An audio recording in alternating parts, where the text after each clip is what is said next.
My name's Kaspar. I'm German. Kaspar's my real name. Kamaeleon obviously is my artist name because I'm changing always the looks like chameleons, changing the colors.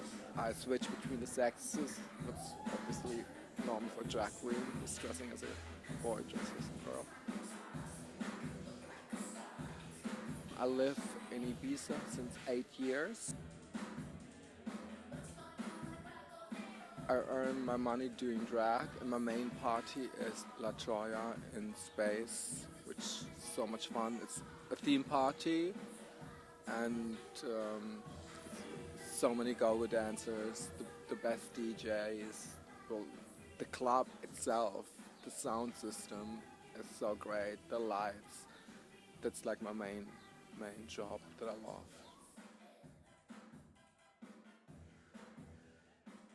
I want to be an actor, but it seemed like also complicated because from my background, I'm like a really normal family in a little village. You know, there was no support whatsoever. But I wanted to be on television when I was a kid. So I moved to Berlin when I was 21, and then I said, oh, how do I get into the acting thing? And I was reading an ad in the papers that they look for transvestites. I was like, oh my God, maybe I should try that out as a first step. And I did, and they trained me, they gave me clothes, they taught me how to do the makeup, and that's how I became a drag queen, and I stuck to it. After Berlin I moved to New York, so I got the New York School of being a drag queen. Then I came back to Berlin and was quite famous there because all the ideas that I got in New York I was putting out into parties in Berlin, which was quite fresh, the kinky style. It's 280s. 880. New York is much more glamorous. Like you had to look like a girl. Either without drag, you were really looking like a boy, and then you had to look like a girl. In Berlin, it was like all a melange. You know, you didn't really have to look like a boy, or really didn't have to look like a girl. Like in the 80s, it was all more about being androgynous and not so much about the realness, which was very much in New York. It became a professional thing, and at the beginning it was, for example, I was just wearing an old jacket of my father, a pair of stockings and high heels, and my own hair. I had hair then. And that was a look, that was a style, you know, like if I would go like this today, maybe I could here in Ibiza, but it became much more professional, costume-wise, hair-wise, it has to be all like, so it's a lot of work. Then it was more out of the moment, we didn't have enough money, you know, I was studying, so it was more a spontaneous thing, which is just destruct the clothes, made something new. I still do that actually, so maybe I didn't change so much. I love to dance, I love to move, I even take dance class because it's not enough just jumping around. I really love movement and dance, and there I can show my skills jumping around on a go-go box.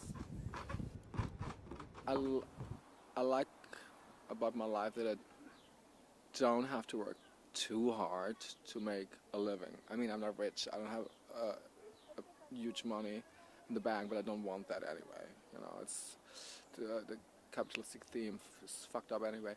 So yeah, I work a little bit here and there, and I have fun working. It's not a 9 to 5 that I have to work for somebody in an office. I do drag, and I love doing drag, and I get paid for it. I mean, that's great. Sometimes I thought about doing something different, because, I mean, how long will it last, this drag career? So sometimes I thought become like a spiritual healer, because I'm quite spiritual, but I don't really know if I can do it, if I could really help people on a spiritual level, not on a medical or doctor-wise, but to lift them up, get them out of their darkness. Woo! that we see here is not the whole thing. That is like a bigger picture, and that, for example, the laws of karma, that what you do will come back to you in a way, and if you're good, good things will happen. If you're bad, there will worse things happen. And then that there's just like a higher force, call it God or call it the light, doesn't matter, but it's just everything that you see here, it's a limited version of the real reality that's far beyond. I always see the funny side of things, I always crack up. Sometimes I laugh about others, which is probably not such a good quality. But I'm just funny. You can have a good time with me. I always have a good time with myself.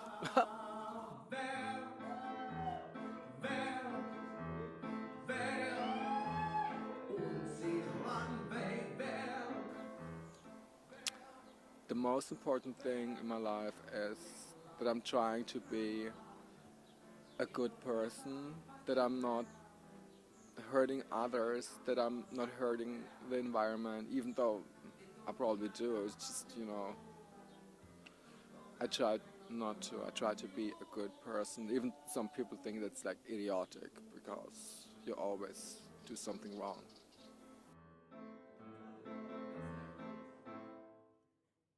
I hope I wasn't an egotistic idiot who's just thinking about his own fortune. I hope I touched other people's life, that I made other people happy, that I helped them. I hope that, I'm described as a good human being.